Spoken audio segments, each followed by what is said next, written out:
إن الله وملائكته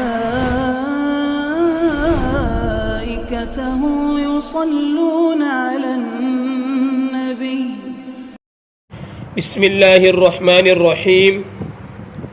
کپڑے پر ہولی کا رنگ لگ جائے تو کپڑا ناپاک ہوگا یا نہیں، اور اس کپڑے کو پہن کر نماز پڑھ سکتے ہیں یا نہیں؟ محمد جاوید پالنپور سے پوچھتے ہیں۔ جواباً عرض یہ ہے کہ اگر ہولی کے رنگ میں کوئی ناپاک چیز ملی ہوئی ہے تو اس رنگ کے لگنے سے کپڑا ناپاک ہو جائے گا، بغیر دھوئے اس کپڑے میں نماز صحیح نہیں ہوگی۔ لیکن اگر ہولی کے رنگ میں کوئی ناپاک چیز ملی ہوئی نہیں ہے، یا پھر معلوم نہیں ہے کہ ہولی کے رنگ میں کوئی ناپاک چیز ملی ہوئی ہے یا نہیں ہے، صرف شک ہے، تو شک کی وجہ سے کپڑا ناپاک نہ ہوگا، کپڑا پاک ہی رہے گا۔